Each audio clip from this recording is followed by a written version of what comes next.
So I've been sitting about the house, bored as hell this morning, not really been doing anything productive, just typical lockdown boredom pretty much. And yeah, I thought it'd be a cool idea to kind of make a vlog of me making a guitar style trap beat. So you just kind of see the whole like production side to it and like the whole writing process.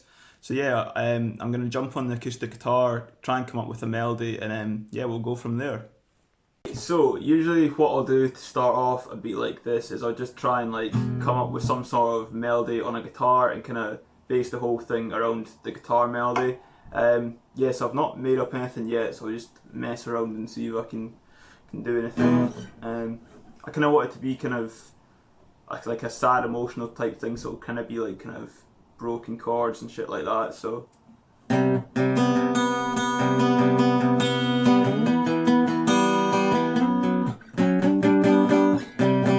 Like that first chord there.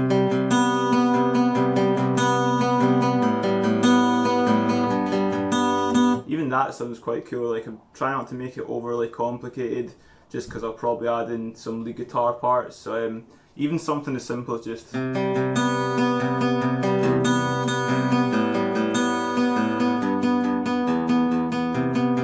I'll probably keep that actually. So right, what I'll do is I'll get that recorded, and I'll let you hear what it sounds like recorded with some effects and stuff on it.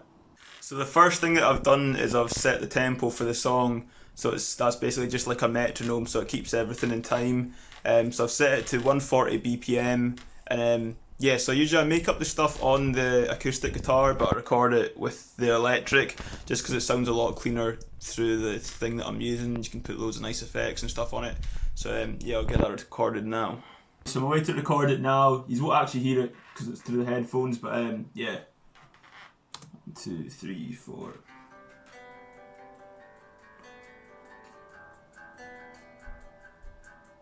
So that's me got that recorded along to the metronome. What I've done, I've recorded two of the same thing twice, so I can double track it basically. So I'm playing along to the metronome. Sometimes it might be like a little bit out of time, but what I find usually works that if I like record one guitar part and then record the exact same thing and just double track it, the two kind of balance themselves out, so it sounds more in time. So but I'm not going to use it yet. I'm only going to use it if I think I need it. So this is what it sounds like along to the metronome.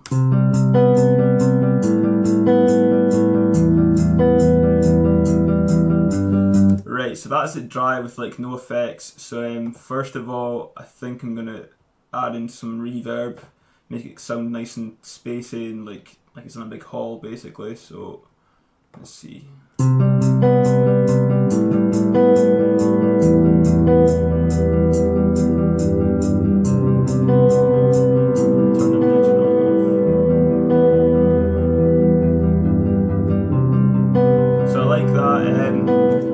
I usually do, I kind of add in a chorus effect and it kind of makes it sound, it just sits better in the mix basically, so I'll add that in. I don't know if this microphone will be picking like everything up perfect, but hopefully you'll get kind of like a gist for the process. So that's a bit much, so I'll take it down a bit.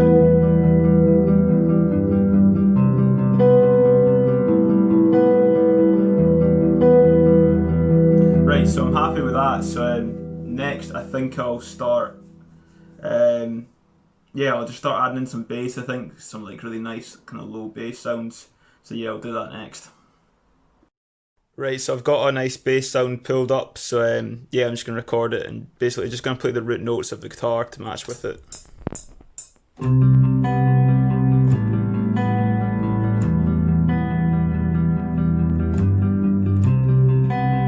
So the next thing that I'm going to do is I'm going to add in some hi-hats just to give the song some rhythm. So yeah, that one sounds quite clean. So right, usually what I do is I just put them every 2 steps or every 4 steps and then add in some like hi-hat rolls in between. So right, so I can already hear some places for some rolls. Basically a hi-hat roll is just basically like like that's probably the best way to explain it. It's like instead of it just the straight rhythm, it's kind of, I don't know, I'm not a drummer as you can tell. Right, so this is the hi-hat pattern that I've came up with. It's fairly simple, nothing too extreme. Yeah, so after that we'll move on to the snare. Right, so the next thing we're going to add in is the snare or the clap. What I usually do is I add in the snare and the clap together, and just because basically your clap's like a kind of longer sound and your snare's more of a hard hitting. So yeah, so I'll find one that sounds nice. That sounds quite nice, so I'll find a rhythm for it and put it in. See, even something as simple as that will work, so I'll get that recorded now. Right, so I've got my kick sound all ready to go. It's quite a hard, punchy kick because there's, don't know, it just feels like it needs that really. So yeah, I'll try and figure out a pattern for it now.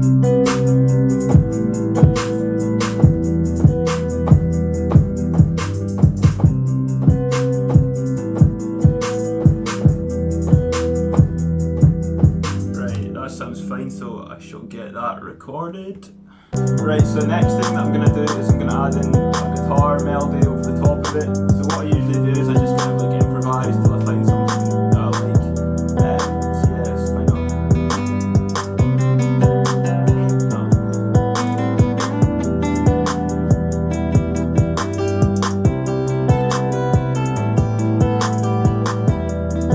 Right, I like that pattern somehow.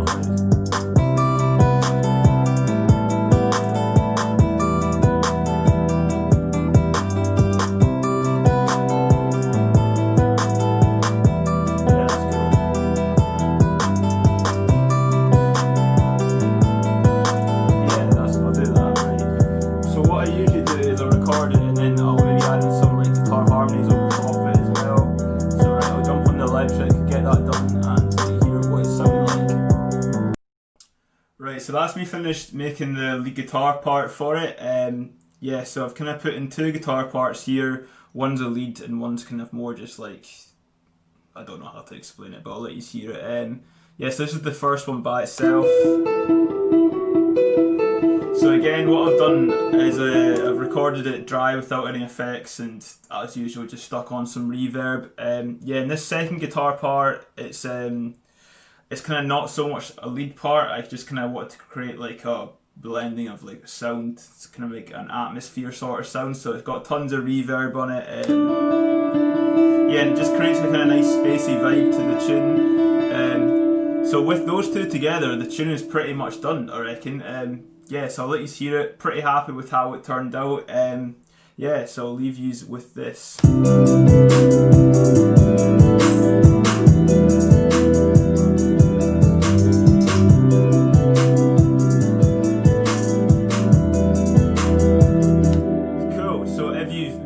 Into the video, thanks for watching anyway. Yeah, and if you've enjoyed it, please let me know. Also, if you like the sound of that song, I'm probably not going to use it myself, so if you want it, you want a single over it, just give me a message, I can send it your way. Yeah, thanks again for listening, and I'll probably make some more stuff like this in the future.